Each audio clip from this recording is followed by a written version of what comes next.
Good afternoon guys, જય શ્રી કૃષ્ણ, જય દ્વારકાધીશ.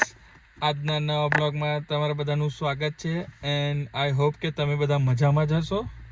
આજે આપણા બ્લોગની શરૂઆત કિયારાના ચાઇલ્ડ કેર સેન્ટરથી કરીએ છીએ અને કિયારાને તમે જોઈ શકો છો મેં જસ્ટ પિક કરી છે અમને. જય શ્રી કૃષ્ણ બેટા. How was your day? ઠંડી લાગે છે બેટા? Okay, what you are making? Kite. Kite? No, I'm not making kite. Only have one kite. Nice nice. I make the તો princess. ચલો ગાઈસ, હવે કિયારાને પિક કરી લીધી છે તો હવે આપણે જઈએ છીએ ક્રિસને પિક કરવા, કારણ કે આજે જઈએ હવે કારણ કે ક્રિસ આજે ઠંડી બહુ જ હતી એટલે ક્રિસને પૂનમ મૂકવા ગઈ હતી સવારે. તો અત્યારે હવે જલ્દીથી જઈએ છીએ ક્રિસને પિક કરવા અને પછી મળીએ જલ્દી. જો ગાઈસ, ક્રિસની સ્કૂલમાં આવી ગયા છે. How are you Chris? Good. How was the day? Good. Turns out I made it into the Bethany team, Yeah. and I'm basically doing the Olympics thing. Like I have to hold the stick and give it to the next person. Next person? Okay.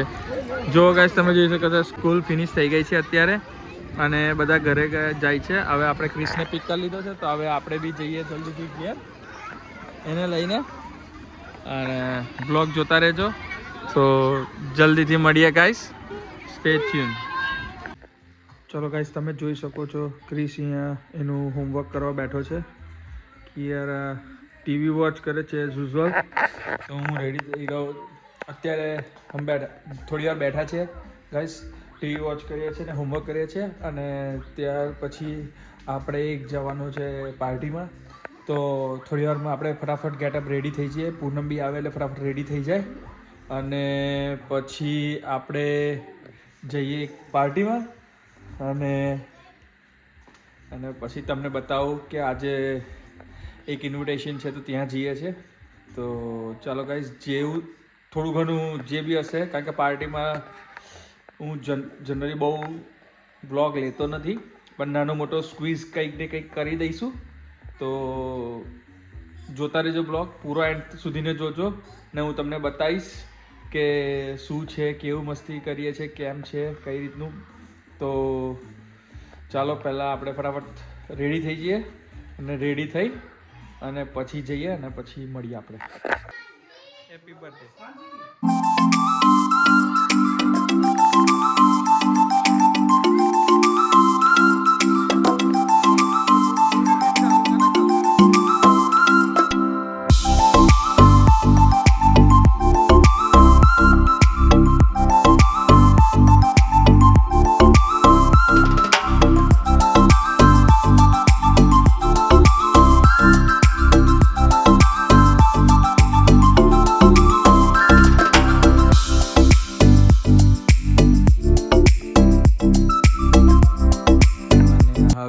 અમે લોકો બધા friends થોડા ભેગા થયા હતા તો થોડી વાર હેંગ અરાઉન્ડ કર્યું અને એ કહ્યું.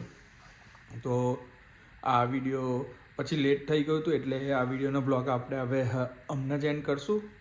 તો મળીએ કાલે એક સારા નવા બ્લોગ સાથે. ત્યાં સુધીને ગુડ નાઇટ, જય Shri Krishna, good bye, thank you.